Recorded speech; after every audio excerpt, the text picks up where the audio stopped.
আমি এমন নিয়ম শিখে আপনাদেরকে দেই, ডাক্তারের কাছে যাওয়ার লাগবে না আপনার, ইনশাআল্লাহ আশা করা যায় সুস্থ থাকবেন ইনশাআল্লাহ তাআলা। ভাতের সাথে তো কোনো সম্পর্ক দেহের সাথে নাই, ভাতে তো কার্বোহাইড্রেট, অন্যটার মধ্যে কার্বোহাইড্রেট সুগার আছে, কি পরিমাণ কার্বোহাইড্রেট গ্রহণ করবে এটা কি আপনি ব্যারোমিটারে মাপছেন? আপনি এটা সকাল ভাত, দুপুরে ভাত, রাইতে ভাত, এর তো মানুষ তো অসুস্থ হয়ে যাবে মানুষ। এটা শরীর যত পাতলা থাকবে তত আপনার শরীর হলে এনার্জি হবে।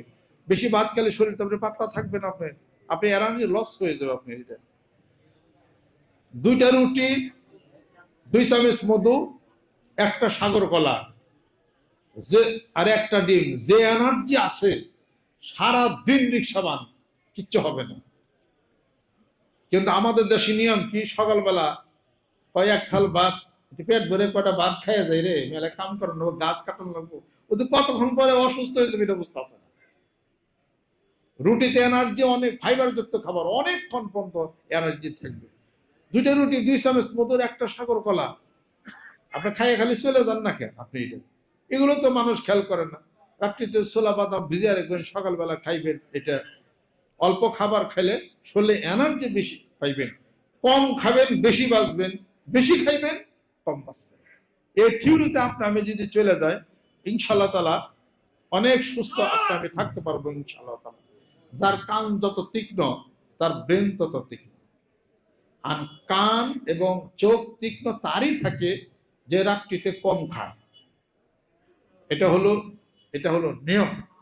আর যার দাঁত পরিষ্কার, রাত্রিতে দাঁত মাইজাজ হয়, রাত্রিতে কম খায়, তার চোখ এবং কান তীক্ষ্ণ থাকলে তার ব্রেনও তার ওরকম শার্প থাকবে। তারই আল্লাহ পাক আমাদেরকে যেন কবুল করে নেন। হাদিস শরীফ ফলো করলে প্রত্যেকটা মানুষ আমরা সুস্থ হয়ে যাব। সুবহানাল্লাহ। শরীর সুস্থ রাখতে খুব বেশি কিছু খাওয়া লাগে না, হাতের কাজে সব আল্লাহ পাক দিয়ে রয়েছে। একটা আমলকি যদি রাত্রিতে কেউ খায়, তার শরীর, তার পেটও তার ভালো থাকবে, লবঙ্গ পেট তার ভালো থাকবে, একটু আদা চাবিয়ে খাবে পেট তার ভালো থাকবে, কিসমিস খাবে পেট তার ভালো থাকবে, আপেল খাবে, জীবনও কোনদিন তার মাইগ্রেনের সমস্যা তার হবে না। মাইগ্রেনের ব্যথার জন্য আমরা মাইগ্রেনিল খাই, ইন্ডেভার খাই, প্রোপানল আমরা খাই, অনেক সময় ডেনজিট খাই, অনেক সময় ফ্রাইজিট খাই, অনেক সময় ফ্রিজিয়াম খাই, এই বিভিন্ন প্রকার ওষুধ আমরা খেয়ে থাকি, কিচ্ছু হবে না তার। বহু জার্নি করেন, মানুষের মাথা ব্যথা করে না। আপেল খান, আপেলের গান নাকে নেন, ভালো করে চাবিয়ে খান, আপেলের দানাটা শুধু খালি খায়েন না। আপনারা আপেল না পারেন, একটা আমলকি খান, তাতে যে উপকারটা পাবেন। আমরা মনে করি একটা আমলকির মধ্যে কি আছে, এটা তো আল্লাহ পাক, যে আপেল কিনতে পারেন আল্লাহ পাক তার জন্য আমলকি আল্লাহ পাক করে দিচ্ছেন। আল্লাহ পাক আমলকি করে দিচ্ছেন। কচু পাতা ভর্তা, কচুর লতি খান, জীবনেও চোখ নষ্ট হবে না। কারণ এটার মধ্যে যে ভিটামিন আছে, সবচেয়ে বড় জিনিস যেটা আপনার শরীরের রক্তকে পাতলা করে। এখন শরীরের রক্ত পাতলা করে যে জন্য আমরা প্রফিট খাই, শরীরের রক্ত পাতলা হওয়ার জন্য। সেই কাজটা কচু পাতা ভর্তা, কচুর লতিতে সেই কাজটা করে। রক্ত বাড়াবে, রক্ত পাতলা করে, রক্ত বাড়াবে। ওই যে সকালে কাঁচামরিচ পান্তা ভাত খাইছেন না, পেঁয়াজ দিয়ে, রক্ত বাড়বে। আর কচু পাতা ভর্তা আপনার রক্ত পাতলা করবে। রক্ত যদি বাড়ে, রক্ত যদি পাতলা হয়, চোখ ভালো হয়ে যাবে। সুবহানাল্লাহ। যার দেহের রক্ত যত পাতলা সে তত বেশি সুস্থ। আলহামদুলিল্লাহ। এই ছোটখাটো জিনিস দিয়েই তো বাড়িতে আপনার চিকিৎসকের আপনার ভালো হইতে পারে। আপনার বাড়িতে সাজনা গাছ আছে, সাজনা পাতাগুলো আপনি পায়রা শুকিয়ে ফাঁকি করে একটু করে দিনে 2 বার করে খান। অ্যামাইনা সিড সবচেয়ে আপনার ঘন্টার পর ঘন্টা আমি বসে থাকি স্টেজে, 7-8 ঘন্টা বসে থাকি। আমার সাথে যারা বসে থাকে সব উঠে যায়। এটা আপনারা দেখেন না? এটা আমি যে বসেই থাকি কারণটাকে, তাহলে আমার স্পাইনাল কর্ডটা কত শক্তিশালী। এটা বয়স তো কম হয় আমার। এটা তাহলে আমি কি করে থাকি, সেগুলো ফলো করেন আপনারা। এটা সাজনা পাতা, কাঁচা পাতা ভর্তা খান, উপকারী বেশি পাবেন। গ্যাস হবে, একটা ট্যাবলেট আপনারা খেয়ে নেন, জীবনেও ক্যালসিয়াম অভাব হবে না, জীবনেও কিডনি কখনো কোনোদিন আপনার নষ্ট আপনার এটা হবে না। আল্লাহ পাক জানে কবুল করে নেন। আর যে সমস্ত ওই যে রাস্তাঘাটের কিনারে পাওয়া যায় চকে শিয়ালমতি গাছ চিনেন? শিয়ালমতি গাছ বলে, ওরা হলো ইয়ের মতো, ওই মূলার গাছের মতো। হ্যাঁ, ওগুলার জ্বর সেইসা রস করে খান, জন্মের মতো পাইল শেষ। পাইলসের খুব সাংঘাতিক বড় একটা ওষুধ। আর অর্ধেক করে পান, আর 2 চাক আদা, আর গোলমরিচ লবঙ্গ দিবেন, 10 ফোঁটা মধু দিবেন, হাফ চামিচ ইসুফগুলের ভুসি দিবেন, ভালো করে চাবিয়ে খাবেন। খাওয়ার পরে 1 কাপ ঠান্ডা পানি খাবেন, ম্যাক্সিমাম 30 খাবেন, আর গ্যাস্ট্রোবিন প্লাস দিনে 3 বার খাবেন। এ তো পাইল শেষ, আলহামদুলিল্লাহ। এটা করে গাজর প্রতিদিন খাবেন, নিয়ম পালন। Carelessness is the mother of all disease. অসতর্কতা হলো সমস্ত রোগের হলো মা। সতর্ক থাকেন। হাদিস শরীফের মধ্যে আসছে, তোমরা গরম জিনিস খাও না, দুরারোগ্য ব্যাধি হবে। সুবহানাল্লাহ। গরম জিনিস চা, দুরারোগ্য ব্যাধি হবে। চার মধ্যে যদি দুধ আর চিনি খান এবং গরম খান, উপকার তো হইবই না, আরো আপনার 12টা বাজে 14টা জ্বলবার পারে, এটার কোনো ঠিক নেই। একটু গরম কমিয়ে খাইতে হবে, এবং সেটা শুধু চা পাতি দিয়ে খাইতে হবে, কোনো দুধ চিনি ছাড়া খাইতে হবে। আজীবনের জন্য গলা ভালো থাকবে, গলায় ক্যান্সার হবে না। আর দুধ চিনি দিয়া খান, আপনার হাড়গুলি নরম হয়ে যাবে। দুধ চিনির সাথে মিশা চা খাইলে এই হাড় আছে না, এগুলা মশমশা হয়ে যাবে। এটা হাড়, সাবধান। চিনিও কিন্তু মানব জীবনের জন্য বিধ্বংসকারী একটা বস্তু হলো চিনি। এই চিনি খাওয়েন না, খায়েন না চিনি, সাবধান। যত দেখেন আর্মি অফিসার, পুলিশ, বিডিআররা যারা রেশন পায় তাদেরকে চিনি দেয়, কেমন চিনি? লাল চিনি। খাইলে লাল চিনি খায়েন, ওইটার মধ্যে উপকার আছে। সাদা চিনি ওটার দফা সাদা। সাদা চিনি, সাদা ভাত, এগুলা হলো হোয়াইট পয়জন। এগুলা বাড়তে খাইবেন না। মসুর ডাইলও টোটালি আপনারা খাইবেন না, যে সুস্থ থাকতে চান। সুস্থ থাকা হলো ইবাদত।